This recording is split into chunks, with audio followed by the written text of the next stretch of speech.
Hello friends, ఈరోజు చిన్న harvest చేసుకుంటున్నానండి. దొండకాయలు వచ్చాయి.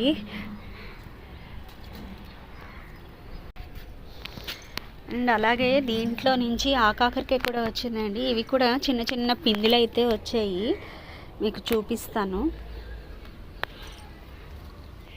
ఇవి చూడండి, ఇలా వచ్చి పండిపోతున్నాయి. మరి నిలబడతాయో లేదో చూడాలి.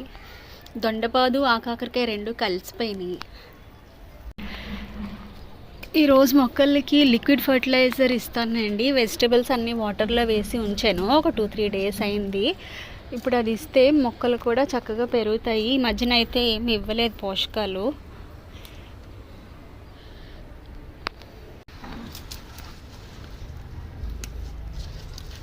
దొండకాయలు కొంచెం వచ్చినా బాగా వస్తున్నాయండి. రోటి పచ్చడికి కానీ కొద్దిగా ఫ్రైకి కానీ సరిపోతున్నాయి. ఇది చూడండి ఎంత పెద్దది వచ్చిందో.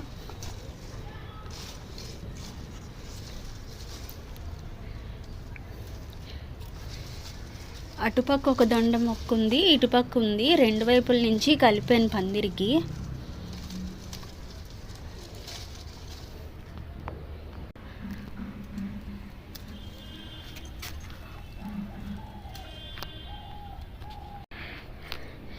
ఇది చూడండి, గోరుచిక్కుడు మొత్తానికి గాలికి మొత్తం అంతా పక్కకి బెండ్ అయిపోయింది. ఆ బెండ్లోనే మొక్క ఎలాగ పడిపోతుంది చూడండి. రెండైతే ఉన్నాయి. గోరుచిక్కులు చూడండి ఎంత చక్కగా వచ్చాయో. ఇప్పుడు ఇవన్నీ హార్వెస్ట్ చేస్తాను.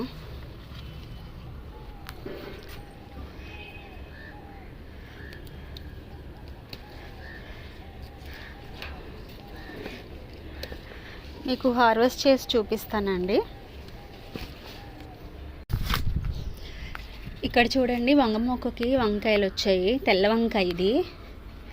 ఇంకా పిందులు ఉన్నాయి. ఈ 2 వంకాయలు అయితే కోసేసుకుంటాను. అండ్ ఈ చెట్టుకి కూడా వంకాయ వచ్చింది, కానీ ఒకటి ఏదో పాడైనట్టుంది. అయినా కోసేస్తాను. ఈ బెండకాయ చూడండి బాగా ముదిరిపోయింది. సో సీడ్స్కి అయితే వదిలేస్తున్నాను, కొయ్యట్లేదు. ఇది సాంబార్లో వేసినా కూడా రాదు, అంత హార్డ్గా అయిపోయింది.